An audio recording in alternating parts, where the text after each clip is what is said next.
नमस्कार। आप देख रहे हैं क्वालिटी लर्न पॉइंट। आज हम देखने वाले एचपी टेट दिसंबर 2023 यानी कि नवंबर 2023 में जो आपकी एग्ज़ाम हुआ है उसको हम सॉल्व करने वाले हैं। ये टीजीटी आर्ट्स का आपके देखने को मिलेगा। यहाँ पर हम जो देखेंगे स्पेशल आपके पास ये सोशल स्टडीज सेक्शन हम यहाँ पर देखने वाले हैं। इसमें आपको जो मैं क्वेश्चन बताने वाला हूँ ये 60 क्वेश्चन हम कवर करेंगे। और एसएसटी सेक्शन आपके पास ऐसा सेक्शन है जहाँ पर आपके पास लगभग 45 से लेकर आपके पास जो है 50 तक आप यहाँ पर स्कोर कर सकते हैं। 45 प्लस आराम से स्कोर हो जाएगा। अगर आपने ये वीडियो देख ली, ध्यान से आपने समझ लिया कि कैसे प्रश्न आपके एचपी टेट के अंदर पूछे जाते हैं, तो 50 क्वेश्चन आप ये मानकर चलिए कि तकरीबन आपके यहाँ पे आप इसमें कवर कर लोगे। तो जैसे ही हम प्रश्न देखेंगे, प्रश्न के साथ हम इसमें जितने भी ऑप्शन है ऑप्शन को भी साथ साथ देखेंगे। और इस ऑप्शन से जो आपके टॉपिक बनेंगे ये मानकर चलना है कि उस टॉपिक से प्रश्न आपके पास तकरीबन हर बार एग्जाम में आपके पूछे जा रहे हैं।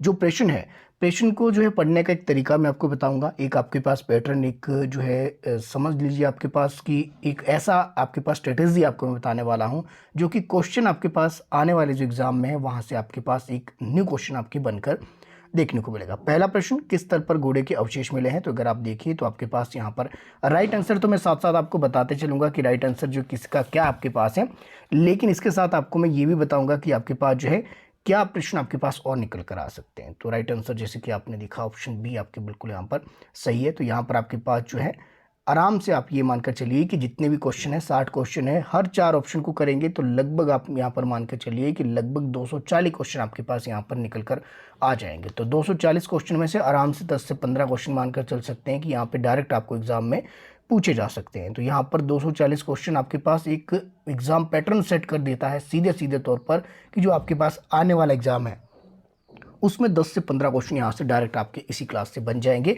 तो अगर आप सेल्फ प्रिपरेशन कर रहे हैं तब भी इन टॉपिक को आप नोट डाउन करना। तो सबसे पहले वापस चलते हैं अपने क्वेश्चन पर। क्वेश्चन आपके पास क्या था? हड़प्पा सभ्यता के किस स्थल पर घोड़े के अवशेष आपके मिले हैं? प्रश्न आपके पास ये था। तो अभी हमने इसका सीधे तौर पर आंसर देखा तो आंसर क्या निकल कर आया? सुत घोड़ का। तो आपके पास ना केवल आपको सिर्फ ये याद रखना कि यहाँ पर जो घोड़े के अवशेष मिले हैं वो सिर्फ आपके पास सुतगोड़का से मिले हैं, बल्कि आपको ये भी पता होना चाहिए कि कालीबंगा से आपके क्या मिला है। अगर हम कालीबंगा की बात करें तो कालीबंगा से मिला क्या है? काले रंग की चूड़ियों के लिए काफ़ी प्रसिद्ध था कालीबंगा हड़प्पा का स्थल। उसके अलावा लोथल की अगर हम बात करें, लोथल आपके लिए क्यों प्रसिद्ध है? लोथल रोपड़ क्यों प्रसिद्ध है? ये दोनों आपके इंपॉर्टेंट है। लोथल की अगर मैं बात करूँ तो आपके पास बंदरगाह एक था, बहुत प्रसिद्ध था, उसके लिए इंपॉर्टेंट है, वर्तमान में गुजरात में है। रोपड़ आपके पंजाब में देखने को मिलता है। तो यहाँ पे एक चीज़ और भी याद रखनी है कि लोथल किस नदी के किनारे है और आपके पास रोपड़ जो है किस नदी के किनारे है। जिस तरह से कालीबंगा आपके पास इंपॉर्टेंट है, लोथल भी इंपॉर्टेंट है, रोपड़ भी इंपॉर्टेंट है।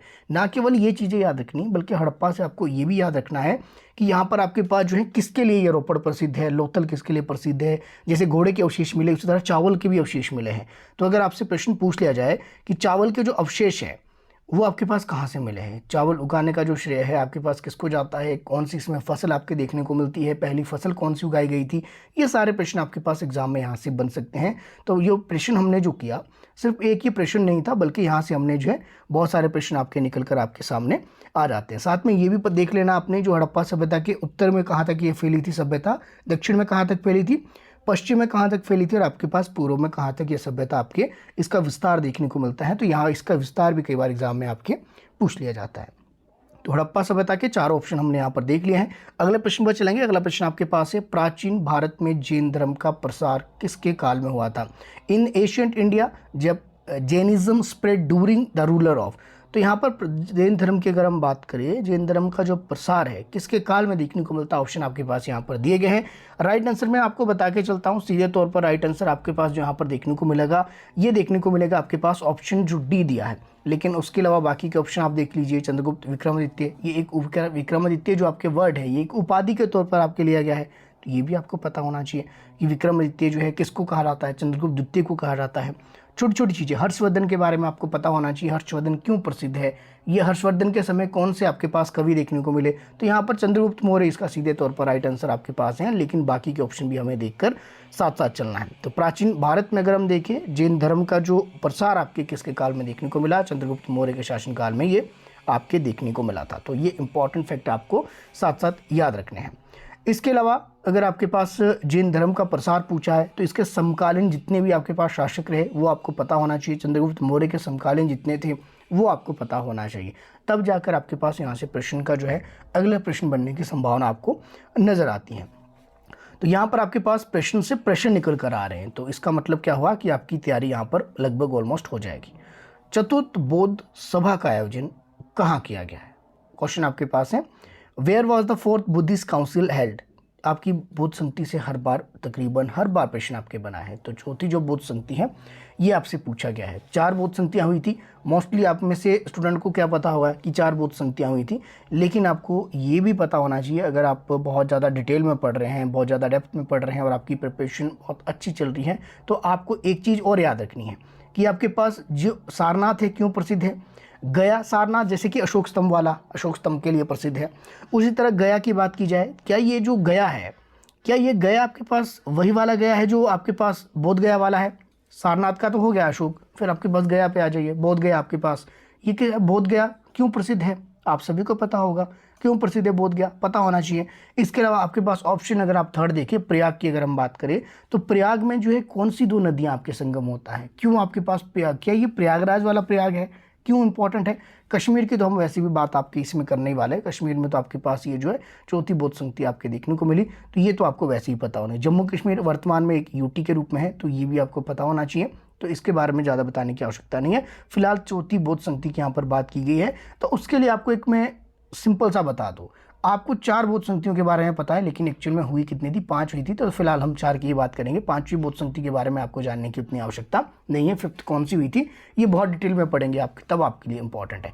पहले आपके पास राजगृह में हुई थी, इसके लिए आप ट्रिक लिख लीजिए, रा वे पाकू। हमेशा मैं आपके पास क्लासेज में कई बार आपको बताता रहता हूँ कि कैसे इसको देखेंगे।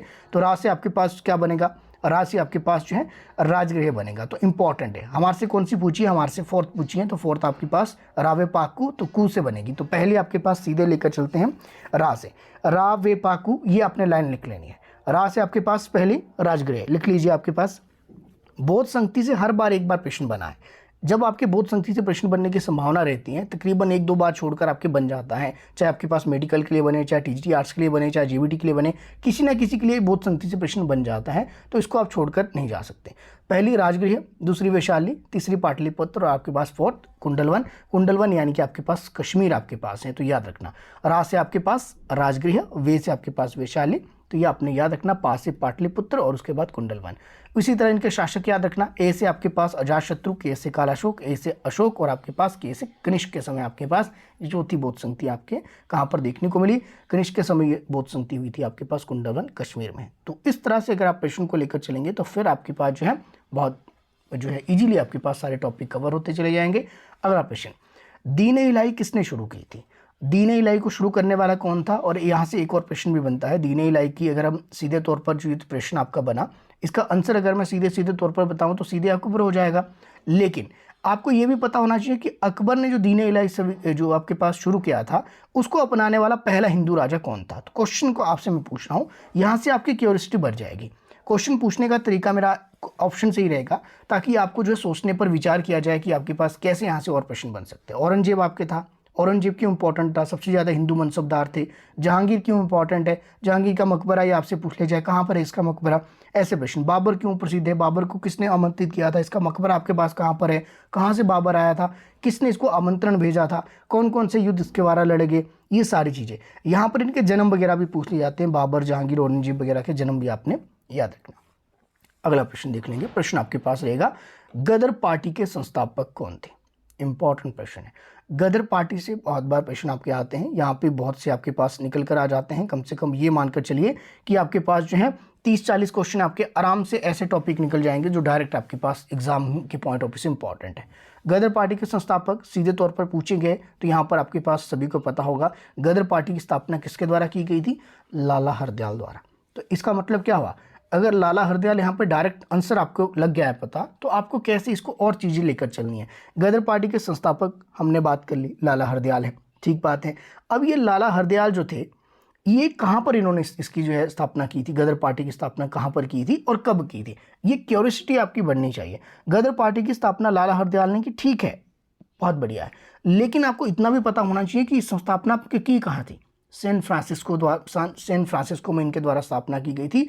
1913 की बात है, और याद रखना ये सैन फ्रांसिस्को यूएसए में आपके पास आता है। तो ऐसे इसको याद करके चलेंगे तो बेहतर है। बाकी अगर आपके पास बाकी की मैं बात करूं तो बाकी भी ऑप्शन आप देख लेना। वैसे सिद्ध सेन आपके पास हो गया, ये सूरसेन आपके पास हो गया, इनके बारे में अगर आपने पढ़ना होगा तो पढ़ लेना। बाकी वैसे गदर पार्टी का तो हिमाचल से याद रखना कि हिमाचल में जो है गदर पार्टी का जो मंडी से किसका संबंध था, ये लाला जो हरदयाल तो आपके पास कहाँ पर है, ये तो पूरे वैश्विक तौर पर है। मंडी से कौन आपके पास थे, भाई हिरदाराम, ये आपने याद रखना।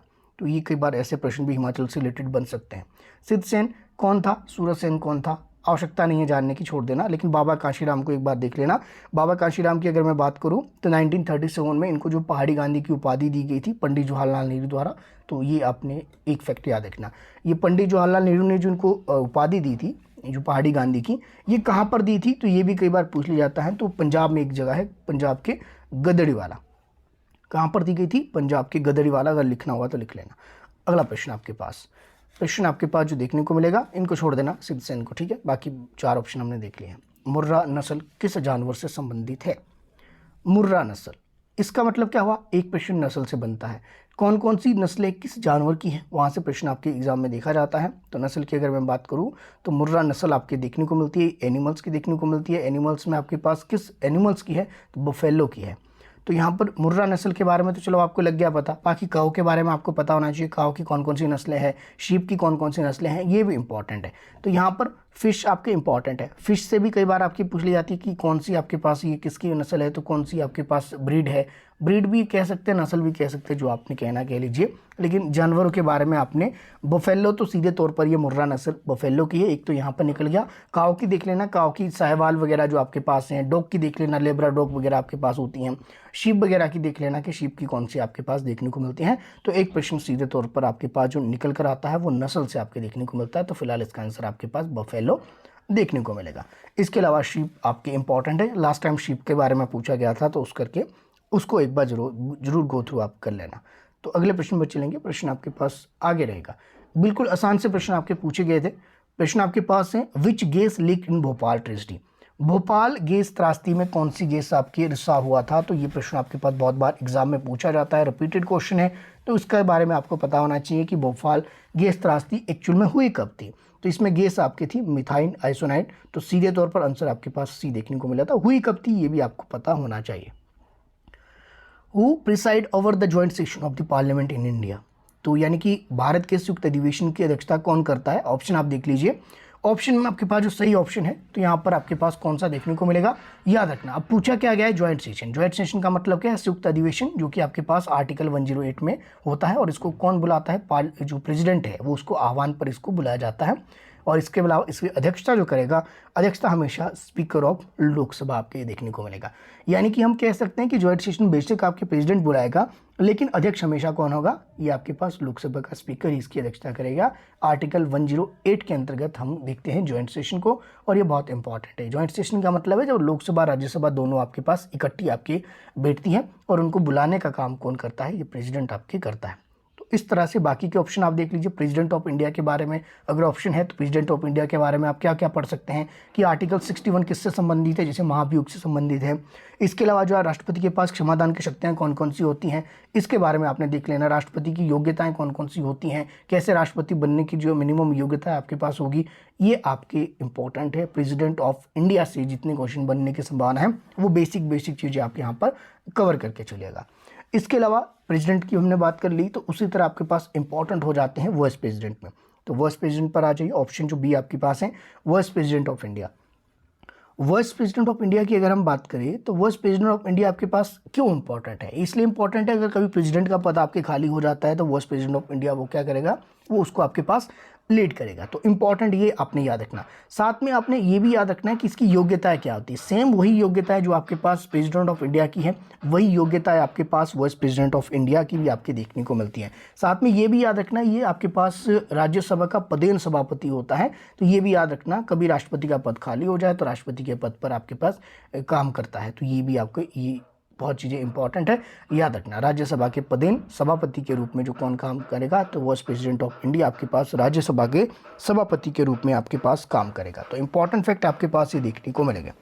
नेक्स्ट चलते हैं। नेक्स्ट आपके पास हमने स्पीकर ऑफ लोकसभा वैसे भी कर लिया है। आगे आपके पास है जो prime minister of India, prime minister of India के बारे में क्या क्या देखेंगे। अच्छा, स्पीकर के बारे में एक और बात याद रखनी, ये शपथ जो है ये आपके पास अध्यक्ष के तौर पर नहीं लेता, बल्कि ये आपके पास जो सदस्य के तौर पर, आपके पास लोकसभा के सदस्य के तौर पर ही बैठक आपकी इसमें जो है क्या कहेंगे, आपके पास जो शपथ लेता है। प्राइम मिनिस्टर के बारे में देख लेना, प्राइम मिनिस्टर के बारे में कौन कौन सी चीज़ें इंपॉर्टेंट है।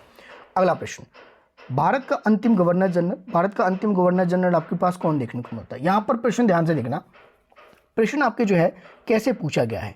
प्रश्न आपके पास पूछा गया है, अच्छा प्रश्न आपके पास 69 पहले देख लेंगे। Land mass bounded sea on the three side और रेफर टू। थ्री साइड का मतलब तीन तरह से पानी से जो घिरा है प्रायद्वीपीय भारत, आप यहाँ पर देख सकते हैं तीन तरह से आपके पास घिरा है। पश्चिम की देखिए, पूर्व की देखिए, दक्षिण की साइड हम देखें तो दक्षिण में भी आपके पास तीन तरह से आपके पास ये पानी से घिरा है। तो तीन तरह से जो भूभाग पानी से घिरा होता है उसको आप क्या कहते हो, उसको कहते हो आपके पास प्रायद्वीप। तो प्रायद्वीप भारत की यहाँ पर बात की जा रही है, जो तीन तरह से आपके पास लैंड पानी से घिरा है उसको हम प्रायद्वीप कहते हैं।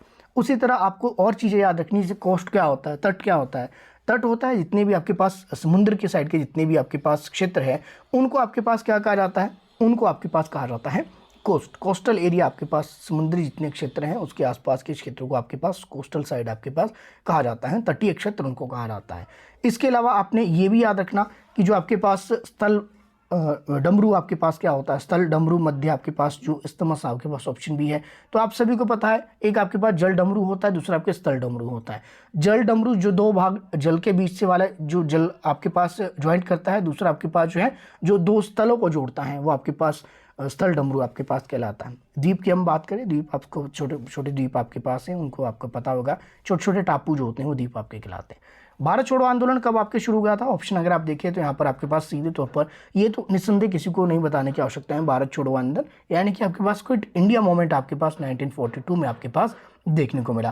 तो ये तो बड़ा इंपॉर्टेंट आपके पास क्वेश्चन है। यहाँ पर ये भी आपको पता होना चाहिए ये कब से स्टार्ट हुआ था, और अगस्त क्रांति है वो भी इसी से कुछ संबंधित है, क्या वो इसी से संबंधित है, कब ये देखने को मिली थी, ये आपने याद रखना। इसके अलावा ऑप्शन अगर आप फर्स्ट देखें 1940 से आपके पास कौन कौन सी और चीज़ें बन सकती है। जैसे 1942 हमने कर लिया है, 1940 से बता दीजिए अब 1940 से कौन कौन सी और चीज़ें बन सकती। जैसे कि 1940 में क्या हुआ था, पाकिस्तान की अगर बात की जाए, पाकिस्तान की जो है मांग किसके समय पहली बार हुई थी, एक व्यक्ति थे लॉर्ड लिनेज को, उनके समय पाकिस्तान की पहली बार मांग उठी थी, 1940 की बात है। और ये 1940 में ये भी याद रखना जी पाकिस्तान की मांग उठी, पाकिस्तान शब्द का पहली बार प्रयोग किसने किया, ना केवल ये याद रखना बल्कि आपने साथ में ये भी याद रखना जो पाकिस्तान है, पाकिस्तान अलग एक राष्ट्र होना चाहिए, ये विचार किसके मन में आया, आया कब था, 1940 में आया था। कौन उस समय आपके पास थे, आपके लॉर्ड लिनेज को। 1941 छोड़ देना, इससे कोई वैसे वाला फैक्ट आपके नहीं है। 1944 से अगर कोई मिलेगा तो क्रॉनिकल के हिसाब से उसको देख लेना कि क्रॉनिकल के हिसाब से कौन सा आपके पास एग्जाम पॉइंट ऑफ व्यू से आपके लिए इंपॉर्टेंट ये बन सकता है। तो विद ऑप्शन आपके पास इस तरह से आप सॉल्व कर सकते हैं। दो ऑप्शन हमने देख लिए हैं, 1940 1942, बाकी के ऑप्शन आप यहाँ पर देख लेना। क्रॉनिकल जो आपका होता है, क्रॉनिकल होता है ईयर वाइज, जैसे कि आपके पास 1940 में क्या घटना घटी, 41 में क्या घटी, 42 में क्या घटी, 44 में क्या घटी। मैं कोशिश करूंगा अगर पॉसिबल हो पाया 1857 से लेकर कोशिश मेरी रहेगी अगर पॉसिबल हो पाया तो 1947 तक, यानी कि लगभग आपके पास ये मान कर चलिए कि 100-110 साल का जो है इतिहास अगर मेरे पास पॉसिबल हुआ, आपको क्रॉनिकल के हिसाब से मैं करवा दूंगा। अगर पॉसिबल हो पाता है तब मैं कोशिश करने की कोशिश करूंगा कि 1857 में कौन सी घटना घटी, 58 में कौन सी घटी, 59 में कौन सी घटी, 60 में कौन सी घटी, ये चीज़ें। जैसे कि 40 में कौन सी घटी, 41 में, 42 में, 43 में, 44 में कौन कौन सी घटनाएं आपके पास घटी, तो मैं कोशिश करूंगा कि अगर पॉसिबल हो पाया। बाकी क्रॉनिकल आप खुद पढ़ लेना। प्लासी का युद्ध किस वर्ष लड़ा गया, सीधे तौर पर डायरेक्ट क्वेश्चन है, डायरेक्ट आंसर मुझे बताना हो तो आंसर मैं सीधे तौर पर बता दूं। 1757 में आपके पास प्लासी का युद्ध आपके देखने को मिला। और इंपॉर्टेंट आपके पास है, ना केवल आपको ये पता होना चाहिए बल्कि आपको जो ऑप्शन ए अगर हम बात करें 1764 ये भी पता होना चाहिए, 63 पता होना चाहिए, 1755 भी आपको पता होना चाहिए। तो डायरेक्ट आंसर तो इसका बन गया प्लासी के युद्ध का आपके पास 1757। लेकिन 1764 आपके माइंड में आ सकता है, क्यों आ सकता है, क्योंकि 1764 में क्या हुआ था, बक्सर का युद्ध हुआ था। तो बक्सर और प्लासी ये दो बड़े इंपॉर्टेंट हैं, तो इन दोनों को आपने याद रखना। बक्सर का युद्ध आपके पास जो देखने को मिला 1764 में देखने को मिला, और आपके पास प्लासी का जो युद्ध हुआ था, प्लासी का युद्ध आपके पास जो देखने को मिला ये देखने को मिलता है आपके पास 1757 में। तो इनके बारे में याद रखना, किस किस के बीच में हुआ था ये भी पता हो। 1763 में कोई युद्ध हुआ है, नहीं हुआ है तो कौन सा हुआ है पता आपको होना चाहिए। 1755 में अगर आपके पास कोई युद्ध हुआ है, क्यों, आपके पास कोई इंपॉर्टेंट आपके फैक्ट निकल कर आता है तो एक बार उसको भी गो थ्रू आप जरूर कर लेना। भारत का अंतिम गवर्नर जनरल कौन था। अब यहाँ पर क्वेश्चन बड़ा ट्रिकी सा है, अंतिम गवर्नर जनरल पूछा है, और ऑप्शन अगर आप देखें तो अंतिम गवर्नर जनरल आपके वैसे था नहीं इसमें कोई, तो यहाँ पर सीधे तौर पर हम क्या कहेंगे कि यहाँ पर अंतिम गवर्नर जनरल आपसे पूछा है, तो आपको कैसे इसको याद करके चलना है। यहाँ पर आप जो है निस्संदेह जितनी भी टॉपिक आपको मैं करा विद ऑप्शन आप इसको जो है सॉल्व करके चलिए। लगभग 3500 प्लस स्टूडेंट जो है आज तक क्वालिफाई करके मैंने दिया है, तो ब्लाइंडली आप जो है फॉलो कीजिए जो मैं टॉपिक आपको बता रहा हूँ, ऑप्शन के ही क्वेश्चन बनाकर चलिए, ऐसे पढ़ोगे तो आराम से हो जाएगा। ठीक है, फिलहाल हम बात करेंगे भारत की। भारत का यहाँ पे पूछा है, बंगाल का भी आपको पता होना चाहिए, भारत का भी आपको पता होना चाहिए। ये बंगाल का गवर्नर अलग था, बंगाल का गवर्नर जनरल अलग था, ये याद रखना। तो यहाँ पर अंतिम बंगाल का गवर्नर जनरल पूछा है, तो 1857 का रिवोल्ट हुआ था केनिन के समय, तो केनिन के आपके पास अंतिम गवर्नर जनरल थे, और केनिन के समय ही आपके पास एक एक्ट आपके देखने को मिला 1858 का। 1858 का जो भारत शासन अधिनियम है वो किसके समय आया था? लॉर्ड केनिन के समय। उसी के समय विद्रोह हुआ, उसी के समय ये आपके पास एक्ट देखने को मिला, और उसी को जो है आपके पास भारत का जो अंतिम गवर्नर जनरल केनिन था, उसी को भारत का जो है पहला वायसरॉय आपके बनाया गया। तो फर्स्ट वायसरॉय के रूप में कौन बने थे? केनिन बने थे। तो यहाँ पर अंतिम गवर्नर जनरल कौन होगा? केनिन होगा। ऑप्शन आप देखिए तो ऑप्शन में है ही नहीं केनिन, तो फिर अब आप क्या करेंगे? तो आपको क्या याद रखना? आपको याद रखना 1853 से 54 तक आपके डलहौजी देखने को मिलते हैं, तो उस समय ये आपके पास गवर्नर जनरल थे। ठीक बात है। दूसरी 1905 के आसपास आपके यहाँ पे करजन देखने को मिलते हैं। वेलेस्ली को आप छोड़ देना। तो अभी तक हमने क्या देखा? डलहौजी देखा और करजन देखा। माउंटबेटन की अगर मैं बात करूँ, माउंटबेटन आपके पास जो है ये स्वतंत्रता के समय आपके थे, तो उस समय आपके पास ये वायसरॉय के रूप में आपके देखने को मिलते हैं। तो यहाँ पर आपके पास ऑप्शन क्या था? ऑप्शन पूछा है अंतिम गवर्नर जनरल, लेकिन ऑप्शन में उस हिसाब से है ही नहीं। अंतिम गवर्नर जनरल केनिन होने थे, और भारत के पूछे हैं, बंगाल के नहीं पूछे, भारत के पूछे हैं। तो जब भारत के पूछे हैं तो फिर आपके पास क्या ऑप्शन होगा? यहाँ पर समस्या आपके लिए थी। तो यहाँ पर आपको तार्किक बुद्धि पर देखना था। वेलेस्ली आपके है ही नहीं गवर्नर जनरल अंतिम, ये बिल्कुल भी नहीं थे। लॉर्ड माउंटबेटन को हम कंसिडर कर सकते हैं, किस बेस पर कर सकते हैं ये आपको थोड़ा सा ध्यान रखना है। डलहौजी है नहीं, 1853 तक आपके पास गवर्नर जनरल थे। ठीक है, बंगाल के अलग होते हैं गवर्नर जनरल, भारत के गवर्नर जनरल अलग थे, भारत के जो वायसरॉय अलग थे, सारी चीज़ें अलग अलग है। तो आपको याद रखना फर्स्ट कौन था, लास्ट कौन था। हमेशा आपके पास फर्स्ट और लास्ट ही आपसे पूछे जाएंगे, ये याद रखना।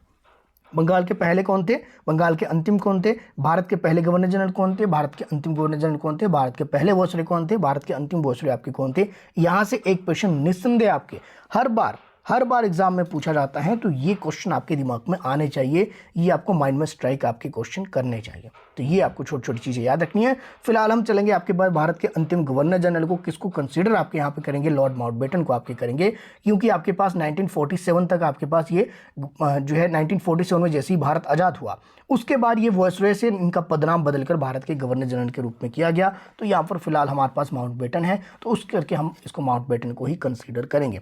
याद रखना ये वायसरॉय के पद पर थे, लेकिन वायसरॉय के बाद जो है जैसे ही भारत आज़ाद होता है वायसरॉय का पदनाम बदलकर आपके भारत के गवर्नर जनरल किया गया, तो उस हिसाब से भारत के अंतिम गवर्नर जनरल आपके पास लॉर्ड माउंटबेटन आपके देखने को मिलते हैं। तो हमें क्या करना है? थोड़ा सा तार्किक आधार पर सोचना होगा कि अगर ऑप्शन में केनिन नहीं है, माउंटबेटन है, तो फिर आपके पास माउंटबेटन को हम आपके कंसीडर करेंगे। अगर केनिन होता तो फिर माउंटबेटन नहीं होना था, और अगर माउंटबेटन केनिन दोनों होते तो फिर आपके पास केनिन राइट आंसर होना था।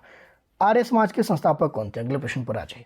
आर्य समाज की स्थापना किसने की? बहुत बार प्रश्न एग्जाम में पूछा जाता है। आपको कंफ्यूजन होते हैं दो नाम में, एक आपके पास स्वामी दयानंद सरस्वती, दूसरा आपके पास विवेकानंद। क्योंकि विवेकानंद इसमें है नहीं, तो इसमें जो है आपको कंफ्यूज होने के लिए आपके पास कोई एक ऑप्शन है ही नहीं ऐसा, तो सीधे तौर पर आप इसमें लगा सकते हैं आर्य समाज की स्थापना किसने की थी? दयानंद सरस्वती ने। कैसे याद रखेंगे? डीएवी आप याद रखना, डीएवी दयानंद आदर्श विद्यालय, ये किसके द्वारा आपके खोले गए थे? डीएवी, जितने जो स्कूल आपके सुने होंगे आपने। ठीक है, तो आदर्श विद्यालय की जब बात की जाती है तो आपके स्वामी विवेकानंद से इसको संबंधित, आपके आर्य समाज से संबंधित इसको माना जाता है डीएवी को।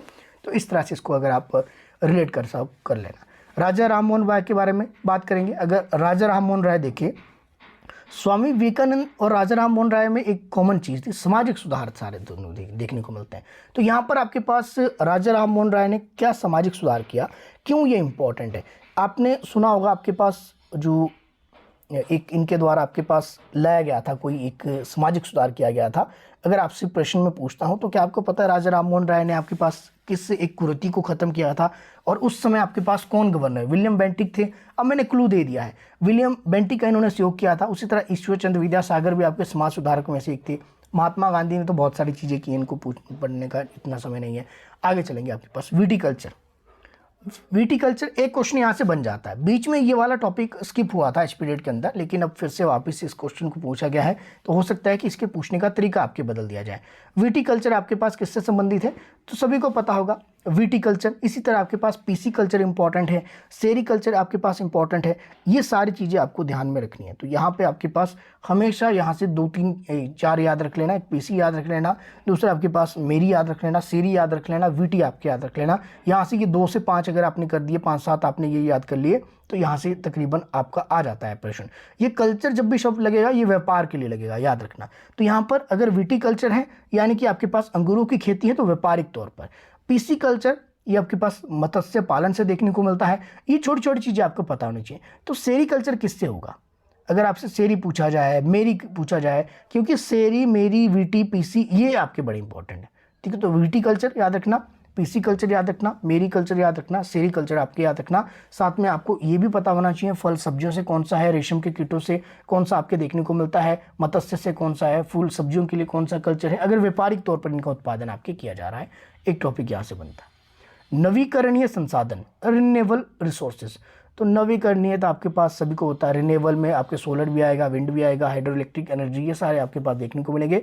तो ऑप्शन आपके पास जो होगा, ऑप्शन जो डी आपके पास था, ये बिल्कुल आपके यहाँ पर सही हो जाएगा, ठीक है। इसके अलावा अगर आपके देखें तो आपके पास बाकी आपने क्या करना, इसमें कुछ और चीज़ें भी आपके देख लेना कि कौन से गैर पारंपरिक जो स्रोत है, कौन से पारंपरिक स्रोत आपके ऊर्जा के माने जाते हैं।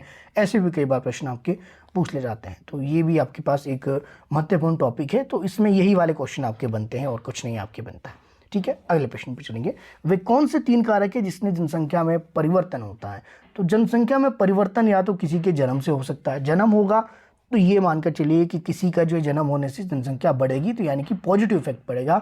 मृत्यु होगी तो नेगेटिव इफेक्ट पड़ेगा। तो सीधे तौर पर पॉजिटिव और नेगेटिव, बर्थ के साथ पॉजिटिव पड़ेगा, जनसंख्या बढ़ रही है। नेगेटिव कैसे होगा, जब मृत्यु हो रही है। और इसके अलावा अगर हम बात करें तो यहाँ पर आपके पास जो है माइग्रेशन अगर आपके पास होता है तो फिर माइग्रेशन से भी आपके पास क्या हो सकता है, माइग्रेशन से भी आपके पास जो है जनसंख्या में जो आपके पास कमी आपके हो सकती है, या परिवर्तन जो जनसंख्या में सीधे तौर पर प्रश्न आपके पूछा है कि परिवर्तन कैसे होगा, तो जनसंख्या में परिवर्तन हो सकता है जन्म, मृत्यु और प्रवास से। प्रवास का मतलब है कि आप जो है भारत से बाहर रह रहे हो या फिर भारत की नागरिकता आपने छोड़ दी है। विवाह की अगर हम बात करें, विवाह से कितने लोग विवाह कर लेंगे पाकिस्तान, पॉसिबल नहीं है। पाकिस्तान से कितने आ जाएंगे, नहीं है पॉसिबल, ठीक है। ना ही आपके पास जन्म मृत्यु प्रत्याशा से होगा, तो ये तो मतलब ही नहीं बनता। तो यहाँ पर जो राइट आपके पास होगा, राइट बी आपके यहाँ पर देखने को मिलेगा। भारत में गेहूं उगाई जाती है। What is grown is India, wheat, माफ कीजिएगा, वट नहीं है। तो यहाँ पर आपके पास ये रबी की एक फसल है, ये आपने ध्यान रखना।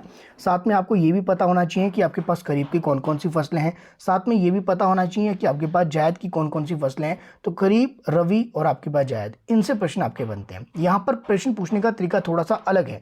किस तरह से पूछा है कि आपके पास कब उगाई जाती है, तो आपको पता होना चाहिए कि आपके पास जायद की फसल किस से किस महीने के अंदर आपके उगाई जाती है, खरीफ की किस से किस मंथ के अंदर आपके उगाई जाती हैं, आपके पास रवि की फसल आपके पास कब इसका कटान किया जाता है। तो यहाँ पे प्रश्न ऐसे ही पूछा गया है। तो रवि की फसल आपके पास है, खरीफ की होगी, जायद की होगी, 3 टाइप आपने पढ़ने हैं। साथ में ये देखना है कि कब कब इसको उगाया जाता है, कब इसकी कटान किया जाता है। तो भारत में जो उगाई जाने की बात की गई है गेहूं की फसल, तो गेहूं की फसल का जो उगान है वो विंटर सेशन में देखने को मिलता है, और गेहूं एक अपने आप में रवि की फसल आपके पास है।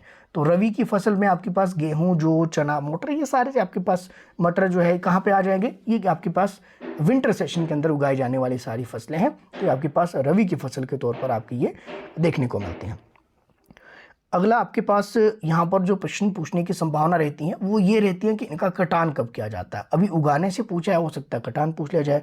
तो वर्तमान में अगर आप देखिए तो वर्तमान में कौन कौन सी फसलें आपके सराउंडिंग लगी हैं, तो उससे आप समझ लेना कि वर्तमान में आपके पास क्या चल रहा है। मई जून आपके पास चल रहा है, तो मई जून में आपके पास कौन कौन सी फसलें अभी सराउंडिंग आपके लगी है, तो वो सारी फसलें आपके पास कौन सी होगी ये आपने देख लेना, और उसका कटान आपके पास कब देखने को मिलेगा।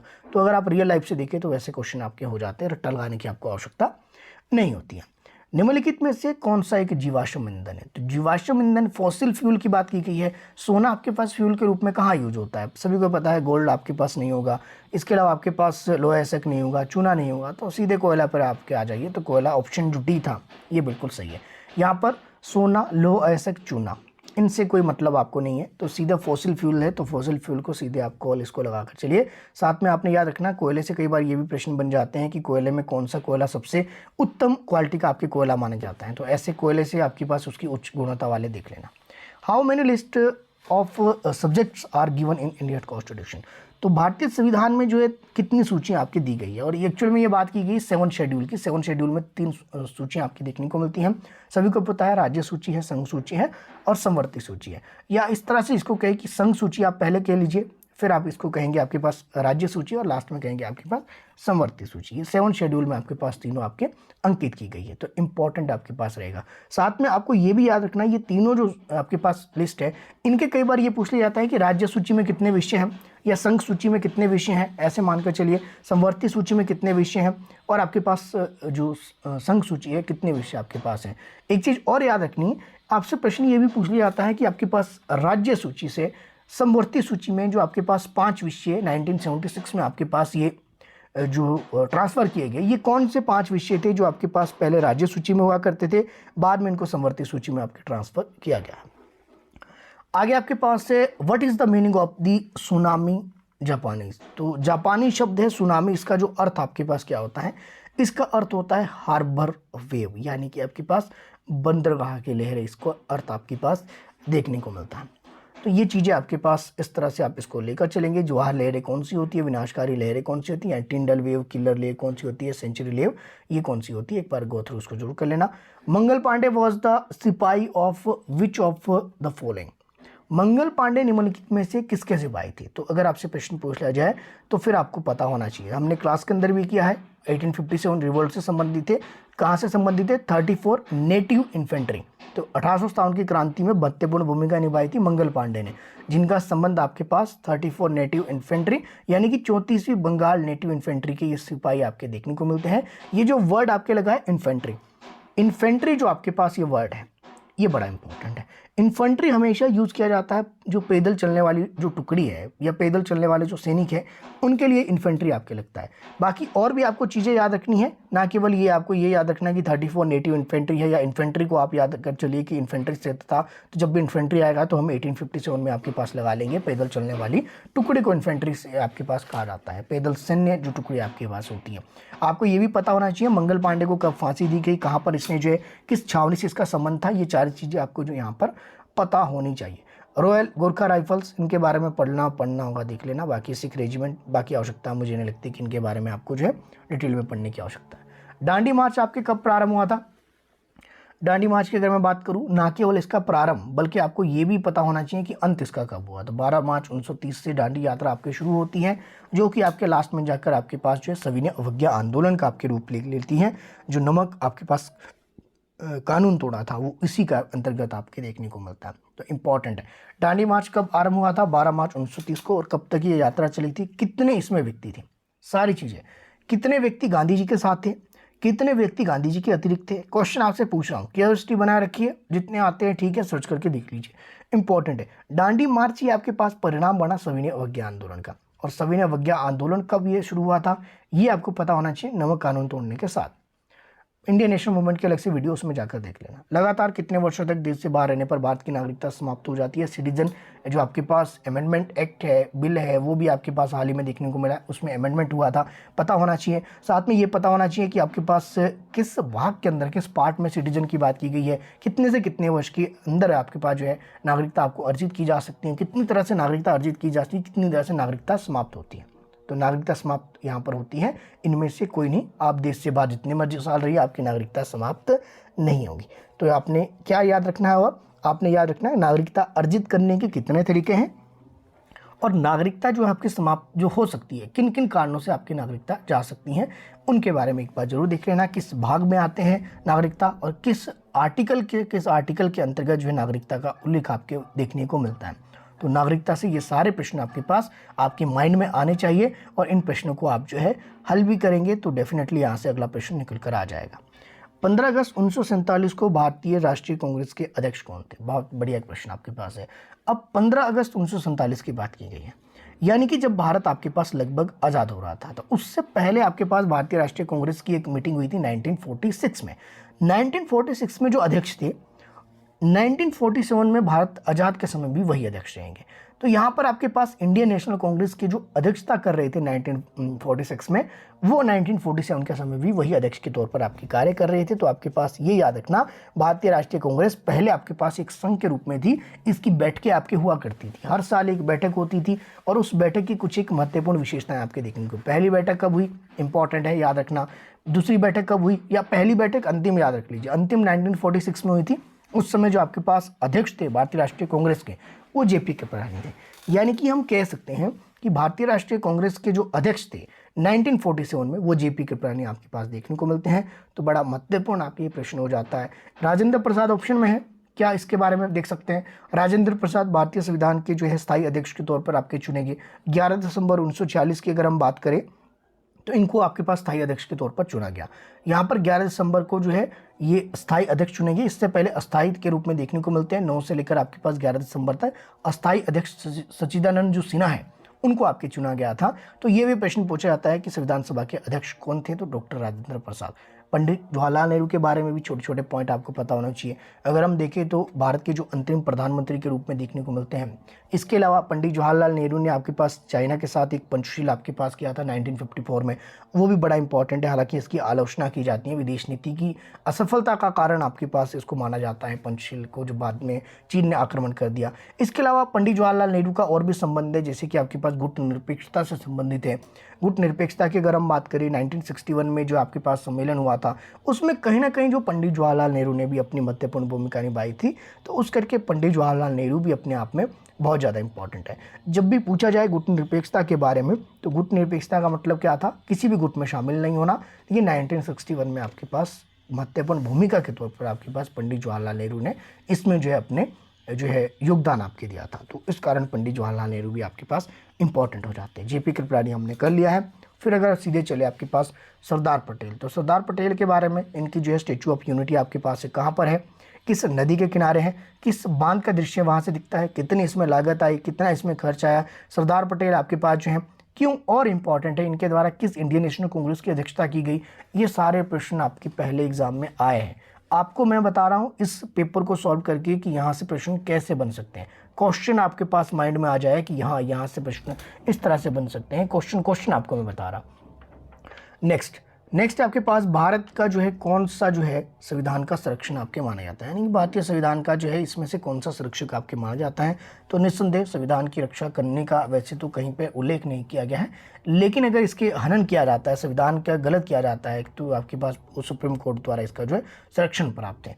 बाकी राष्ट्रपति के बारे में देख लेना, प्रधानमंत्री की योग्यता वगैरह, इनकी जो कितनी उम्र होती है, कितने साल तक ये काम करते हैं लोकसभा सचिव, ये सारे, यानी कि उच्चतम न्यायालय के भी आपने साथ साथ देख लेना कि कितने वर्ष में रिटायर होते हैं, कितने वर्ष में अपॉइंट होते हैं, कौन इनको शपथ दिलाता है, सारी चीज़ें। वर्तमान में कितने आपके पास उच्चतम न्यायालय के न्यायाधीश है, कितने आपके पास राज्यों के अंदर जो हाई कोर्ट है उसमें न्यायाधीशों की संख्या कितनी है, ये सारी चीज़ छोटी छोटी बातें देख लेना।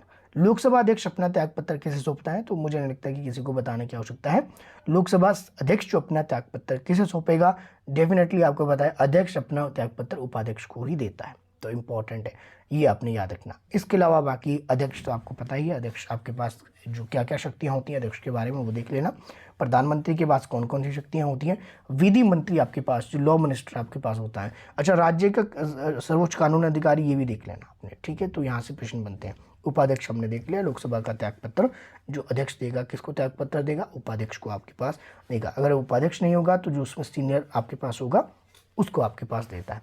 विधि मंत्री से देख लेना, राज्य का जो सर्वोच्च कानून अधिकारी कौन होता है, याद रखना। केंद्र में जो आपके पास जो है, केंद्र का जो है कानून अधिकारी किसको आपके माना जाता है, यहाँ से प्रश्न कई बार एग्जाम में आ जाते हैं। रियत शब्द का अर्थ क्या है, द वर्ड रियत मीन्स, वर्ड आपके पास रियत है।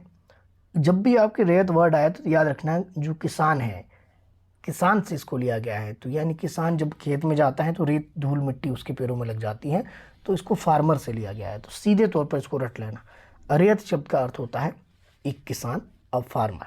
तो यहाँ पर कृषि कई बार आपके पास ऑप्शन में होता है, तो कृषि भी लगा सकते हैं अगर किसान ऑप्शन में ना हो। फेमा, फेमा की फुल फॉर्म आपसे पूछी गई है। सीधे तौर पर फुल फॉर्म अगर आप देखिए तो आपके पास क्या होगी, फॉरेन एक्सचेंज मैनेजमेंट एक्ट, आपके पास इसकी फुल फॉर्म देखने को मिलेगी। तो यानी कि यहाँ से जितनी भी संबंधित इकाइयाँ हैं, चाहे इकरा आपके पास हैं, चाहे आपके पास जो आपके पास IRD है आपके पास हैं, इनसे प्रश्न बनने की संभावना आपके पास रहेगी। उनकी फुल फॉर्म आपसे पूछी जाती है।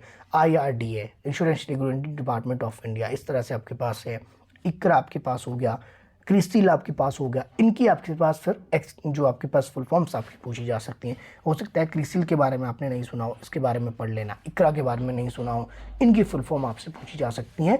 अगर प्रश्न बनने हो तो कुछ इस तरह से आपके बन सकता है। बॉम्बे स्टॉक एक्सचेंज है, इनके सूचकांक और आपके पास वो देख लेना कि कहाँ कहाँ इनके जो है हेडक्वार्टर आपके पास देखने को मिलते हैं। सबसे पुराना स्टॉक एक्सचेंज कौन सा है, ऐसे प्रश्न बनने की संभावना भी रहती है। वर्ष 2014 में शांति के लिए नोबेल पुरस्कार प्राप्त करने वाले भारतीय कौन थे? Name the Indian who won Nobel prize 2014 for peace. 2014 में जो आपके पास किसको दिया गया था, बताने की आवश्यकता नहीं है, उस समय काफ़ी जो चर्चा में रहे थे। शांति के लिए नोबेल पुरस्कार मिला है तो जाहिर सी बात है, और किसी भारतीय को मिला है। किस भारतीय को मिला है? तो ऑप्शन अगर आप यहाँ पर देखिए, ऑप्शन जो आपके पास डी, सीधे आ जाइए ऑप्शन डी पर। किसे मिला है? कैलाश सत्यार्थी को। और इम्पॉर्टेंट आपके लिए है, तो इसको नोबेल पुरस्कार को तो हम कभी भूल ही नहीं सकते 2014 का, क्योंकि उस समय काफ़ी चर्चा में, काफ़ी न्यूज़ में आपके पास ये देखने को मिला था।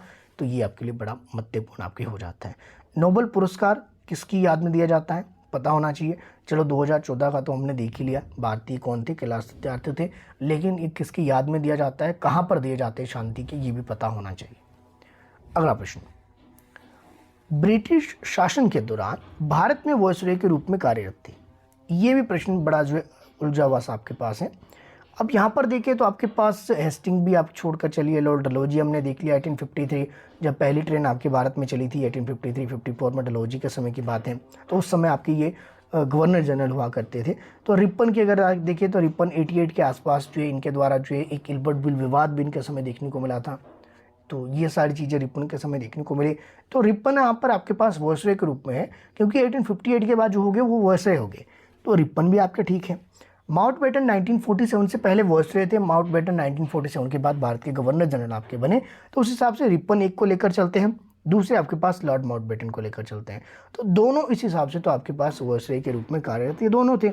हेस्टिंग और डलहौजी तो आपके बिल्कुल भी नहीं थे। तो यहाँ पर आपके पास किसको कंसीडर करेंगे, क्या हम माउंटबेटन को करेंगे या फिर आपके पास रिपन को करेंगे? तो यहाँ पर अगर आप देखिए तो दोनों आपके पास यहाँ पर सही हो जाएंगे। तो इसी हिसाब से अगर कंसीडर किया जाना हो, हालांकि HP बोस की जो ऑफिशियल आंसर की है, फाइनल ऑफिशियल आंसर की, उसमें आपके पास जो प्रेफरेंस जो है किसी एक को नहीं दी गई है। दोनों वॉयसरॉय आपके पास थे, रिपन भी थे, लॉर्ड माउंटबेटन भी थे। तो यहाँ पर आप किसे लगाएंगे, अगर आपको लगाना हो या मुझे प्रेफरेंस देनी हो तो मैं रिपन को दूंगा। क्यों दूंगा? क्योंकि रिपन जो है अपने आप में एक पूरा कार्यकाल इनके समय आपके देखने को मिलता है, इन्होंने पूरा काम किया था। तो वैसे देखें तो लॉर्ड माउंटबेटन भी थे। तो दोनों आपके पास ऑप्शन सी और डी दोनों आपके सही है। प्रेफरेंस दी जाएगी रिपन को, दी जाएगी मेरी ओर से, क्योंकि रिपन पूरा कार्यकाल इन्होंने अपना वॉयसरॉय के रूप में आपके देखने को मिला। हालांकि माउंटबेटन भी आपके वॉयसरॉय थे, लेकिन 1947 के बाद जो है ये भारत के गवर्नर जनरल भी आपके रहे। तो गवर्नर जनरल के रूप में इन्होंने कार्य किया है भारत के। तो ये भी आपको पता होना चाहिए। तो फिलहाल इसकी आंसर की मैं सी और डी दोनों आपके पास ऑप्शन राइट दिए गए हैं अकॉर्डिंग टू ऑफिशियल आंसर की, लेकिन मैं रिपन को कंसीडर करूंगा। आप भी कर सकते हैं अगर आप चाहें, क्योंकि पूरा कार्यकाल रिपन का देखने को मिलता है। अगले प्रश्न पर चलेंगे। MRP की फुल फॉर्म आपसे पूछी गई है, मैक्सिमम रिटेल प्राइस। सोचने वाली बात ही नहीं है, MRP तो आपके पास सीधे तौर पर प्रश्न आपके पूछा गया है। Which country stands India in human index. कौन सा देश मानव विकास सूचकांक में प्रथम है? प्रश्न आपके पास कैसे कैसे बन जाते हैं, HDI से प्रश्न पूछा है। तो आपके पास वर्तमान में आपने क्या, चलो इसका तो राइट आंसर देख लेंगे। इसमें श्रीलंका आपके पास जो है सूचकांक में प्रथम है। जितनी कंट्रीज़ हैं उनमें आपके पास श्रीलंका की जो स्थिति है दूसरों से बेहतर है। तो यहाँ पर रैंक भी अगर आपको दिख रहे हैं तो रैंक भी आप इसमें देख सकते हैं। रैंक आपके लिखे गए हैं कि कौन कौन से रैंक पे कौन सा है। तो इंडिया 132 पे है, श्रीलंका 73 पर है, 161 पे पाकिस्तान है, और आपके पास 143 पे आपके पास नेपाल है। तो श्रीलंका की स्थिति सबसे बेहतर है। दूसरे पे कौन सा है? HDI आपके पास जो है इस तरह के इंडेक्स HDI से आपके क्वेश्चन बन सकता है। इसके अलावा 2023 के जितनी रिपोर्ट है उनसे क्वेश्चन बन सकता है। 2024 में जितनी रिपोर्ट्स आई हैं उनमें जितने भी भारत के ये पड़ोसी देश हैं इनके बारे में ज़रूर देख लेना। क्योंकि इनसे प्रश्न बनने की संभावना रहती है। ना केवल आपके पास HDI बल्कि करप्शन का आपने देख लेना, करप्शन, हंगर इंडेक्स आपने देख लेना, जितने भी इंडेक्स हैं, चाहे हंगर इंडेक्स हो, ह्यूमन डेवलपमेंट इंडेक्स देख लिया आपने, करप्शन का देख लेना आपके पास, फ्रीडम में देख लेना कि कितने परसेंट पे फ्रीडम पे आपके पास है, प्रेस की फ्रीडम आपके पास कितने परसेंट पे है, कितने नंबर पे आपके पास, कितने रैंक पर आपके पास है। ये सारे यहाँ पर जितने भी इंडेक्स है, इंडेक्स से प्रश्न इस तरह से आपके बन सकते हैं। अगला आपके पास प्रश्न आपके पास है, वायुमंडल की दूसरी परत कौन सी है? तो जित एटमॉस्फेयर की लेयर्स हैं 5 आपके पास टोटल है, तो इसमें से 4 तो आपको वैसे ही दिख जाएगी। तो इसमें से याद करने की आपको आवश्यकता कितने की, इनको 2-3 आपकी इसमें फैक्ट याद रखना। दूसरी के बारे में पूछा है, सेकंड तो आपके पास सभी को पता होगा, स्ट्रेटोस्फेयर आपके पास आती हैं। ऑप्शन जो डी है निस्संदेह यहाँ पर आप इसको सही कर सकते हैं। तो इसमें कौन कौन सी घटनाएं घटती हैं, सौरमंडल में कौन कौन सी घटनाएं घटती हैं, आयनमंडल में कौन कौन सी घटनाएं घटती हैं, मध्यमंडल में, इसके लिए आपको क्यूरियोसिटी बढ़ाने की मैं कोशिश कर रहा हूँ। समताप मंडल सबसे आदर्श मानी जाती हैं, दूसरी परत आपके पास है, किसके लिए आदर्श मानी जाती है, क्वेश्चन आपके लिए है, सीधे तौर पर आदर्श मानी जाएगी वायुयान के लिए, तो ये आपको पता होना चाहिए। सौरमंडल आपके पास क्यों इंपॉर्टेंट है मौसम संबंधी घटनाओं के लिए। अब प्रश्न यहाँ पे और क्या क्या बन सकते हैं, जैसे कि आपके पास जो है किस में तापमान बढ़ जाता है, किस लेयर में तापमान में वृद्धि होती है, किस लेयर में तापमान में आपकी कटौती देखने को मिलती है। ना केवल ये बल्कि आपको साथ में ये भी याद रखना है कि कौन कौन सी लेयर के अंदर जो है उल्का पिंड आकर जल जाते हैं, ऐसे प्रश्न। रेडियो की जो तरंगें किससे आपके पास आती है और वापस आपकी पृथ्वी पर लौटती है, ऐसे प्रश्न याद रखना। अगला प्रश्न, आईन अकबरी के लेखक, हु इज राइटर ऑफ आईन अकबरी। ये जितनी बुक्स है, साहित्य और साहित्यकार, किसी शासक के समय में कोई लेखक आया वो आपने याद रखना। फायान किसके समय आया, कौन सी बुक लिखी, इब्न बतूता किसके समय आया, कौन सी बुक लिखी, ऐसे प्रश्न। तो यहाँ पर प्रश्न है आईन अकबरी के लेखक आपके कौन है, तो इसके सीधे आंसर की बात करें तो अबुल फजल आपके देखने को। फैजी कौन थे, अलबरूनी कौन थे, अकबर के 9 रत्न में आपके कौन कौन थे, ऐसे प्रश्न आपके बनने की संभावना एग्जाम में निरंतर रहती है। मताधिकार कौन सा अधिकार है, राइट टू वोट। आप इलेक्शन का समय है, इलेक्शन में आप हो सकता है आपने पार्टिसिपेट कर दिया हो सकता है कुछ ने नहीं किया हो, तो यहाँ पर आपके पास राइट टू वोट आपके पास क्या समाज के द्वारा इसको दिया गया है, क्या ये आपकी नैतिकता है, क्या आपके पास मोरल वैल्यूज़ के अंदर आता है, या नेचर से आपको मिला है, भगवान ने आपको दिया है, नेचर से आपको कैसे मिल सकता है। यहाँ पर सीधे तौर पर इसमें तो किसी का गलत होना ही नहीं चाहिए था। जो आपके पास राइट टू वोट है, मताधिकार जो आपके पास है, ये जो देखने को मिलता है ये एक पॉलिटिकल राइट्स है, क्योंकि राजनीतिक दलों से संबंधित कोई अधिकार आपको मिल रहा है। राजनीतिक दलों को सत्ता में लाने के लिए आपको जो मताधिकार मिला है वो राजनीतिक अधिकार ही मिलेगा। तो राजनीतिक दलों की सत्ता के लिए जो अधिकार मिलेंगे वो राजनीतिक अधिकार ही आपके कहलाएंगे। तो ऑप्शन जो डी था बिल्कुल यहाँ पर ये सही था। अर्थशास्त्र का लेखक, साहित्य और साहित्यकार, अष्टाध्यायी किसने लिखी है, अर्थशास्त्र किसने लिखी है, सारी बुक्स जितनी भी आपके पास है, कुमार संभव किसने लिखी है, ये जितने भी साहित्यकार इंपॉर्टेंट है। फिलहाल अर्थशास्त्र की हम बात करेंगे। Who was the writer of the अर्थशास्त्र, सभी को पता है, बताने की आवश्यकता होगी नहीं मुझे, ये आपकी कौटिल्य रहेंगे। कौटिल्य की अगर हम बात करें तो कौटिल्य के गुरु कौन थे, याद रखना। अर्थशास्त्र का पिता भी इनको माना जाता है, ये भी आपको याद रखना। इनका दूसरा नाम चाणक्य भी आपके पास था, कौटिल्य भी इनको कहा जाता है, चाणक्य भी इनको कहा जाता है, विष्णुगुप्त इनको कहा जाता है। आगे आपके पास है चंद्रगुप्त रामगुप्त। चंद्रगुप्त द्वितीय को पढ़ लेना, रामगुप्त को छोड़ देना, अशोक को पढ़ लेना, अशोक के बारे में भी इंपॉर्टेंट आपके पास चीज़ें हैं। अगला प्रश्न, औरंगजेब की मृत्यु कब हुई थी। देखिए मैंने आपको पहले भी कहा था कि औरंगजेब की मृत्यु के बारे में प्रश्न पूछा जाता है। प्रश्न आपके पूछा जाता है जो आपके पास कहाँ गई स्लाइड आपकी, ओके। प्रश्न ये भी पूछा जाता है कि आपके पास बाबर के जन्म कब हुआ, बाबर की मृत्यु कब हुई। तो बाबर, औरंगजेब वगैरह इनके देख लेने के मकबरे भी आपके पूछे जाते हैं। औरंगजेब का मकबरा जैसे कि आपके पास सिकंदराबाद में आपके पास देखने को मिलता है, औरंगाबाद में आपके देखने को मिलता है, ऐसे प्रश्न। तो फिलहाल इसके राइट आंसर की बात करें 17 कहाँ पर होगा, 1757 में इसका आपके राइट आंसर, इसकी यानी कि मृत्यु इसकी जो कब हुई थी 1757 में इसकी मृत्यु आपके देखने को मिली थी। तो ये आपने याद रखना। तो ऑप्शन जो आपके पास होगा, ऑप्शन जो आपके पास, माफ़ कीजिएगा, ऑप्शन जो फर्स्ट आपके पास सही होगा 1707 में इसकी मृत्यु हुई थी। मैंने शायद ऑप्शन भी बोल दिया। प्रसिद्ध जगन्नाथ मंदिर भारत के किस राज्य में है, इंपॉर्टेंट है। जो प्रसिद्ध जगन्नाथ मंदिर है यहाँ से क्या निकल कर आया, ओडिशा में आपके पास है। ओडिशा में और क्या क्या चीज़ें हैं वो भी आपको पता होना चाहिए। इसके अलावा जितने भी आपके मंदिर हैं, चाहे केरल में है, चाहे आपके पास हिमाचल प्रदेश में है, चाहे आपके पास हिमाचल प्रदेश के तो सारे रट लेना, कमरूनाग वगैरह जितने भी आपके पास मंदिर है, कौन सा मंदिर केरल के आपने देख लेना कौन कौन से हैं, तमिलनाडु में कौन कौन से मंदिर है, उड़ीसा में कौन कौन से हैं, पूरे भारत के जितने मंदिर हैं, मंदिर बड़े प्रसिद्ध हैं। ना केवल मंदिर याद रखना बल्कि किस शैली में वो मंदिर आपके निर्मित है, उनकी शैलियाँ भी याद रखनी। उत्तर भारत में कौन सी शैली में बनते हैं ये भी आपने याद रखना। अगला प्रश्न, रोहतांग दर्रा भारत के किस राज्य में है? तो प्रश्न आपके पास है तो ये एचपी के हिसाब से, लेकिन आपके राज्य का नाम दिया है तो राज्य में आपके पास हिमाचल प्रदेश, निसंदेह आपको पता होगा रोहतांग दर्रा आपके पास हिमाचल प्रदेश के जो है कुल्लू से ये देखने को मिलता है। इसके अलावा जम्मू कश्मीर के जितने भी दर्रे हैं देख लेना, बड़ी इंपॉर्टेंट है। इनकी नदियाँ भी आपने देख लेना जम्मू कश्मीर की। असम में देख लेना, असम में क्या क्या चीज़ें हैं। सिक्किम की कितने राज्यों के साथ आपके पास सीमाएँ लगती हैं, इसके बारे में आपने एक बार गो थ्रू जरूर कर लेना। तो यहाँ पर क्यूरियोसिटी में बढ़ा रहा हूँ, बाकी मुझे बताना हो तो डिटेल में सारी चीज़ें मैं बता के चलूँ, लेकिन फिर आपके पास बहुत ज़्यादा डिटेल में आपके हो जाएगा। सिक्किम बड़ा इंपॉर्टेंट है, सिक्किम की स्थिति भारत के लिए बड़ी इंपॉर्टेंट है, जम्मू कश्मीर की स्थिति भारत के लिए बड़ी इंपॉर्टेंट है, दोनों याद रख लेना आपके पास। साथ में आपने पूर्वोत्तर की जो बहनें कौन कौन सी हैं वो भी आपने याद रखना, ये भी कई बार एग्जाम में प्रश्न आपके बन जाता है। इसके अलावा आपके पास जो और चीज़ें आपके एचपी टेट के अंदर पूछी जाती हैं वो घास के मैदान से आपके पास क्वेश्चन एक सीधे तौर पर बन जाता है। यहाँ पर घास के मैदान जितने भी है पूरे ये आपने याद रखना। तो उत्तरी का पूछा है, नॉर्थ अमेरिका का पूछा है, तो नॉर्थ अमेरिका में आपके जो घास के मैदान होंगे क्या उसको कहा जाता है, उसको आपकी देखना। पंपास कहाँ पर है, स्टेपी कहाँ पर है, डाउन्स आपके पास कहाँ पर देखने को मिलते हैं, ये सारे प्रश्न आपके एग्जाम में पहले भी आपके रिपीटेड है। तो फिलहाल इसकी अगर हम बात करें उत्तरी अमेरिका में कौन सा घास का मैदान है, प्रेयरी है, तो ये आपने याद रखना। ठीक है, पंपास कहाँ पर है आपके पास, स्टेपी कहाँ पर है, डाउन्स कहाँ पर है, डाउन्स की मैं बात करूँ ऑस्ट्रेलिया में, बाकी के भी आपने याद कर लेना, पंपास, प्रेयरी, स्टेपी, डाउन्स सारे देख लेना कहाँ कहाँ पर किस किस क्षेत्र में आपका इनका जो विस्तार आपके देखने को मिलता है। यहाँ से प्रश्न निस्संदेह हर किसी एक में बन जाता है, चाहे आपके पास वो एसएसटी सेक्शन में बने या फिर आपके पास बन जाए जीके सेक्शन के अंदर। तो ये चीज़ें आपको थोड़ी सी याद रखनी है। उपभोक्ता किसे कहते हैं, तो उपभोक्ता जो है जो उत्पाद आपके खरीद रहा है, तो उत्पाद खरीदने वाले व्यक्ति को आपके पास क्या कहेगा, the buyer of the product क्या कहलाएगा, ये उत्पाद खरीदने वाले को जो आपके पास उपभोक्ता आपके पास कहलाया जाएगा। ऑप्शन जो भी था बिल्कुल आपके पास ये सही हो जाएगा। तवा मत्स्य संघ के संघर्ष का मुख्य मुद्दा, अब यहाँ से हमें क्या पता लगा, चलो ये तो सीधे तौर पर प्रश्न आपके पास डायरेक्ट है, इसका राइट आंसर भी आपके पास सीधा क्या होगा, फिशिंग राइट से संबंधित था, मछली पकड़ने के अधिकार से संबंधित आपकी ये संघ था।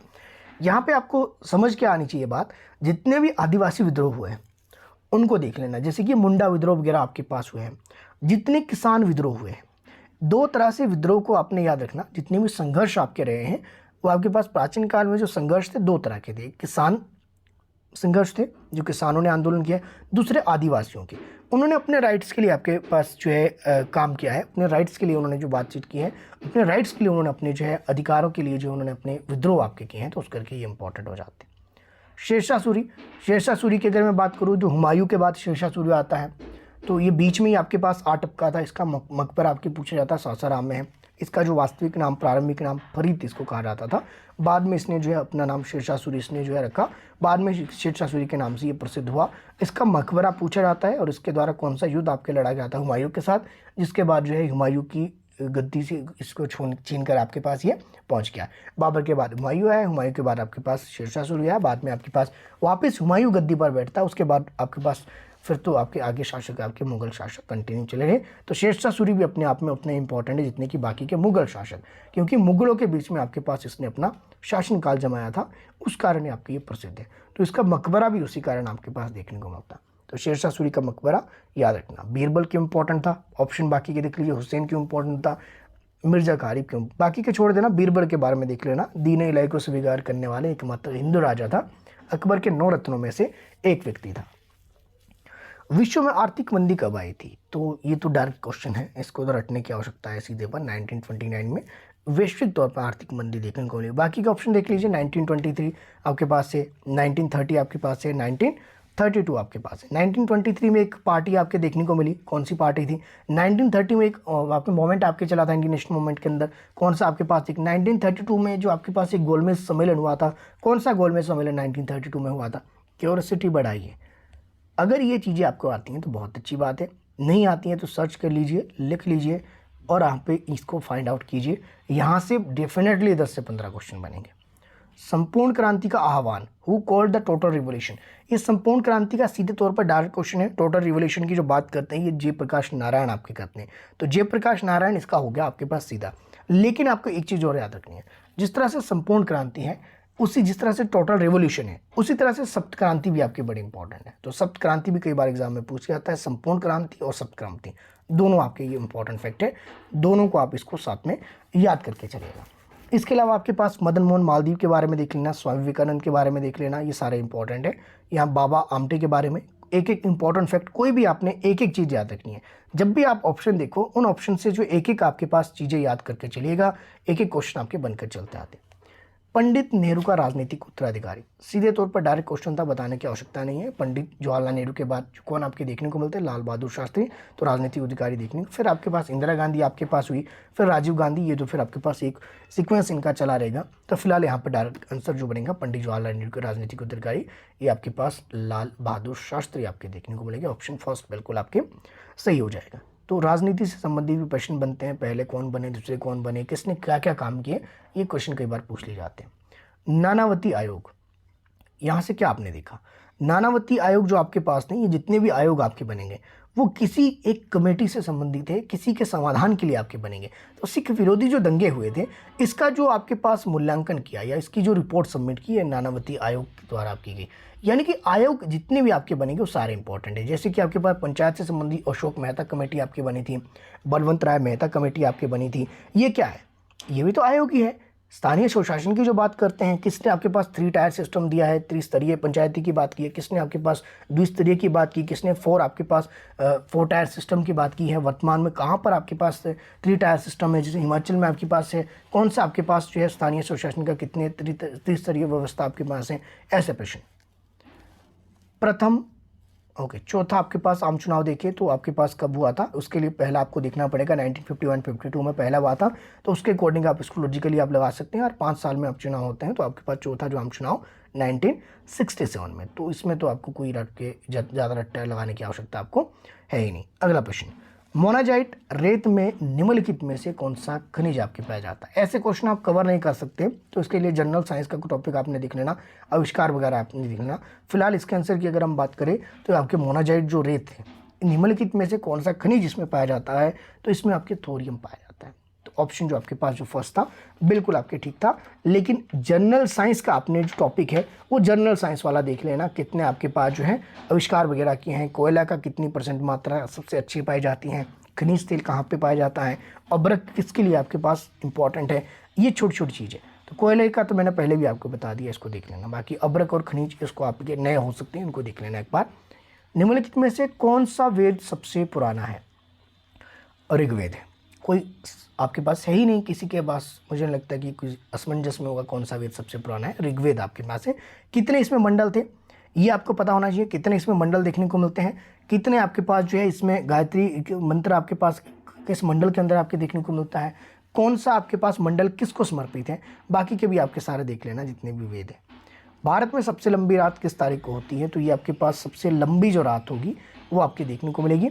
क्यों इंपॉर्टेंट है, इसलिए इंपॉर्टेंट आपके पास है क्योंकि जो है यहाँ पर आपके पास लार्जेस्ट अगर आपसे पूछा है तो आपके पास इंपॉर्टेंट हो जाता है, और सबसे कम सबसे लंबी ये आपकी इंपॉर्टेंट है। 22 दिसंबर सीधे रट्टा लगा लीजिए, ये रात मेरे लिए काफ़ी लंबी रही क्योंकि 22 दिसंबर को अभी लास्ट टाइम में नहीं सोया था, तो उस करके मुझे तो ये इस करके याद है। अगर आपको भी 22 के साथ कोई लिंक आपके याद रखना होगा तो याद रख लेना। जो क्वेश्चन आपके बनते हैं उसको रियल लाइफ के साथ कोई एक घटना उसकी जोड़ दीजिए, याद रहेगा। जैसे मुझे 22 याद है तो मुझे कभी नहीं भूलेगा। अगले प्रश्न पर चलेंगे। अगला प्रश्न जो आपके पास जो देखने को मिलेगा, स्लाइड आपके नेक्स्ट ले लेते हैं। देशांतर के बीच अधिकतम दूरी, इंपॉर्टेंट लिख लीजिए आपके पास। देशांतर के बीच सबसे इंपॉर्टेंट, ये थोड़ा सा आपके पास पीछे चल के चलेंगे। 21 जून 21 मार्च ये वाले ऑप्शन आप देख लीजिए। 23 सितंबर क्यों इंपॉर्टेंट है, कौन कौन से डे आपके कब मनाए जाते हैं। कई बार डे से आपके क्वेश्चन बन जाता है। आपके पास एड्स डे कब मनाया जाता है, पर्यावरण दिवस कब मनाया जाता है, अंतर्राष्ट्रीय महिला दिवस कब मनाया जाता है, ये योग दिवस आपके कब मनाया जाता है, प्रवासी दिवस आपके कब मनाया जाता है। डेज से कई बार ये प्रश्न आपके बनते हैं। फिर आप चलेंगे सीधे आपके पास अगले प्रश्न पे। अगला प्रश्न आपके पास देशांतर के बीच अधिकतम दूरी होती है कब, ये देखने को मिलती है। लॉन्गिट्यूड लाइन्स कौन सी होती है और लेटीट्यूड लाइन, पहले तो आपको ये पता होना चाहिए। लॉन्गिट्यूड लाइन का मतलब है जो देशांतर रेखा है आपके पास ग्लोब में, आपके पास ग्लोब की अगर स्थिति हम देखें तो यहाँ पर ये आपके पास कौन सी है, ये अक्षांश रेखा है यानी कि लेटिट्यूड लाइन है। अब जो आपके मैं ड्रॉ कर रहा हूँ ये आपके पास कौन सी है, ये ऊपर से नीचे की ओर आपके हैं, ये आपके पास देशांतर लाइन है, लॉन्गिट्यूड लाइन्स आपके पास देखने को मिलती हैं। तो देशांतर रेखाओं की अधिकतम जो दूरी कहाँ पर होगी, ये भूमध्य रेखा होगी। भूमध्य रेखा पर जितनी भी आपके पास 360 डिग्री की अगर मैं बात करूँ, 360 आपके पास लॉन्गिट्यूड लाइन है, सभी को पता है 1 डिग्री पर एक है, एक पूरी जो गोल आपके पास चीज़ होगी 360 डिग्री होगी। जैसे आपके पास भारत में 82.5 डिग्री जो लाइन है, ये कौन सी लाइन है, ये भी आपके पास जो है देशांतर रेखा है। तो भूमध्य रेखा पर जो है दूसरी लाइन के साथ इसकी सबसे ज़्यादा दूरी होगी, यानी कि 82 डिग्री से 83 डिग्री के बीच की दूरी भी उतनी है, 83 से 84 भी इतनी है, पूरी 360 के 360 डिग्री सबसे ज़्यादा दूरी जो होगी वो भूमध्य रेखा पर होगी। और जैसे ध्रुव की ओर ऊपर की ओर आपके पास, ये नीचे की ओर आपके पास जो ध्रुव आपके पास चाहे नॉर्थ में है चाहे आपके पास साउथ में है, इन ध्रुवों की ओर आपके पास दूरी कम होती चली जाती है सभी देशांतर रेखाओं के मध्य। तो आई होप आपको ये बात समझ आ गई।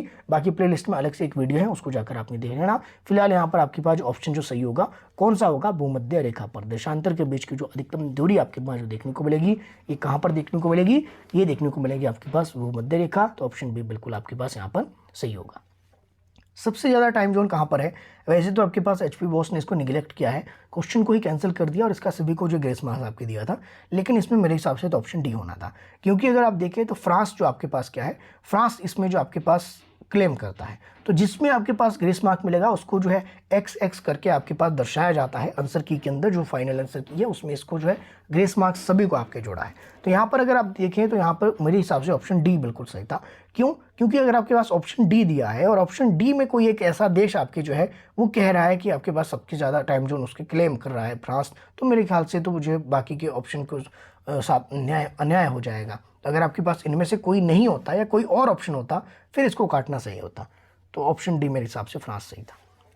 प्रसिद्ध डेजर्ट गोबी स्थित है, फेमस डेजर्ट गोबीज कहाँ पर आपके पास देखने को मिलेगा। इसका मतलब क्या हुआ, जितने भी मरुस्थल हैं वो सारे आपके इंपॉर्टेंट हैं।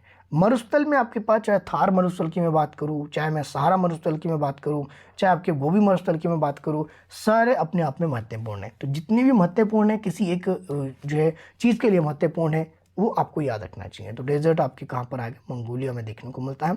इंपॉर्टेंट आपके पास गोबी मरुस्थल मंगोलिया में है, थार मरुस्थल आपको पता है इंडिया में देखने को मिलता है, सहारा मरुस्थल अफ्रीका में देखने को मिलता है। तो ये चीज़ें आपको पता होनी चाहिए, तो फिर आपके पास समस्या नहीं होगी। हवा का वेग सबसे ज़्यादा किस में होता है, क्या चक्रवात सबसे तेज होते हैं, बवंडर सबसे तेज होते हैं, आंधी सबसे तेज होती हैं, या फिर आपके पास तूफान। इंपॉर्टेंट आपके पास है, यहाँ पर आपके पास जो सबसे तेज होगा वो टोर्नेडो होगा, यानी कि बवंडर। बवंडर आपने देखा होगा एक गोल आपके पास चक्र सा बना लेता है और अपने आसपास जितने भी उसके जो आपके प्रभाव में आते हैं उनको अपने साथ उड़ाता चला जाता है। तो ऑप्शन जो बी था बवंडर बिल्कुल आपके सही होगा।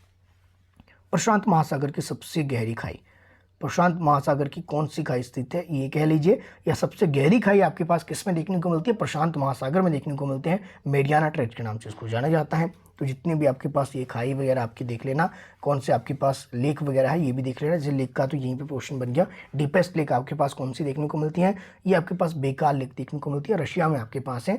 इसकी स्थिति जरूर देख लेंगे। वर्ल्ड का मैप आप खोल कर रख लेना। कैसे इसको याद रखेंगे, इन चीज़ों को याद रखने का सिंपल सा तरीका है कि वर्ल्ड का मैप है तो 2-3 दिन वॉलपेपर पर लगा देना, इंडिया का मैप 2-3 दिन वॉलपेपर पर लगा देना एग्जाम के समय के आसपास। तो वॉलपेपर जब भी आप खोलो तो फिर आपको चीज़ें पता होगी। पेरू किस महाद्वीप में स्थित है, तो पेरू की स्थिति अगर आप देखें तो पेरू बिल्कुल छोटा सा एक नेरो लाइन है जो कि आपके पास साउथ अमेरिका में आपके देखने को मिलती है। तो नेरो लाइन से आपके पास की तरह देखने को मिलता है। तो मैंने आपको कहा कि मैप का सबसे सिंपल तरीका क्या है, वॉलपेपर पर लगा लो। वॉलपेपर पे देखो कि कौन सा देश कहाँ पर है, वो कंट्रीज़ देखो, कंट्रीज़ का आपके पास वर्ड का लगाओगे तो कंट्रीज़ देखोगे, अगर आप स्टेट का लगाओगे तो आपके पास जिसे राज्य का लगा लिया आपने तो आपकी डिस्ट्रिक्ट आएगी। हिमाचल में लगा लोगे हिमाचल का तो आपकी डिस्ट्रिक्ट, उसमें देखो कौन सी डिस्ट्रिक्ट की क्या स्थिति है। भारत की अगर हम बात करें, भारत का अगर आपने लगा लिया तो भारत में राज्य देख लो, कौन से राज्य आपके पास कहाँ पर आपके स्थित है। तो वर्ल्ड में आपके पास कौन कौन सी कंट्रीज कहाँ पर स्थित है, किसकी स्थिति कहाँ पर है, कौन सा उत्तरी में है, कौन सा दक्षिण में है, कौन सा पूर्व में, पश्चिम में, ये सारी चीज़ें आपको कैसे पता लगेगी, मैप से पता लगेगी। इसको आप रट्टा नहीं लगा सकते और रटने की कोशिश भी मत करना, क्योंकि ये चीज़ें आपके देखने से समझने से आपके आती हैं। तो इसको वॉलपेपर पर लगा लेना। मैं तो वॉलपेपर पर लगा के रखता था, जब भी लॉक खोलो तो एक बार उसको 4-5 सेकंड निहार लिया। नील नदी का उद्गम कौन सी झील से आपके देखने को मिलता है, नील नदी का जो उद्गम कहाँ से होता है, बहुत बार प्रश्न बना है। इसके अलावा गंगा नदी कहाँ से निकलती है, ये छोटी छोटी चीज़ें आपके इंपॉर्टेंट। गंगा नदी सबसे लंबी नदी है, नील नदी जनगणना में है, इस तरह से प्रश्न बन जाते हैं आपके पास। तो नील नदी की अगर हम बात करें क्वेश्चन नंबर 190, तो आपके विक्टोरिया झील से इसका जो है उद्गम होता है। तो ऑप्शन आपके पास जो है फर्स्ट बिल्कुल आपके पास सही है। यहाँ पर आपके पास नदियों से प्रश्न बनते हैं, किस देश को होकर जाती हैं, कौन सी नदी आपके पास भूमध्य रेखा को 2 बार काटती है, इस तरह के प्रश्न भी कई बार आपके नदियों से बन जाते हैं। तो इसको जरूर आपने एक बार गो थ्रू करके जाना है। नदियों से प्रश्न आपके बनेंगे ही बनेंगे, चाहे जनगणना तो पूछा जाए, चाहे आपके पास कुछ और चीज़ पूछ ली जाए। तो फिलहाल इसका विक्टोरिया आपके रहेगा। बांग्लादेश में ब्रह्मपुत्र को किस नाम से जाना जाता है, किस रूप में इसको जाना जाता है, तो बांग्लादेश में आपके पास जो है इसको जमुना नदी के नाम से जाना जाता है। ऑप्शन जो बी था बिल्कुल आपके सही था। उसी तरह पद्मा जो है किसको आपके कहा जाता है, ऐसे प्रश्न भी आपके बन सकते हैं। तो ये 120 क्वेश्चन हमने आज की इस वीडियो में किए। उम्मीद है कहीं ना कहीं आपको हेल्पफुल रहेगा। तो आप चाहे तो यहाँ पर क्वालिटी लर्निंग पॉइंट के साथ बने रह सकते हैं। थोड़ा सा डिस्ट्रैक्शन आपके बीच में था, तो बैकग्राउंड से आवाज़ आ रही थी, उसके लिए आपसे मैं माफ़ी चाहूँगा। फिलहाल एसएससी सेक्शन हमने कर लिया है, 60 क्वेश्चन आपके पास यहाँ पर कवर हो जाते हैं। आप चाहे तो क्वालिटी लर्निंग पॉइंट के साथ बने रह सकते हैं। मेरे साथ बने रहने के लिए आप सभी का तहे दिल से बहुत बहुत धन्यवाद। 10 से 15 क्वेश्चन सीधे आपके बन जाएंगे, नहीं तो 7 से 8 क्वेश्चन तो डायरेक्ट आपके आ जाएंगे।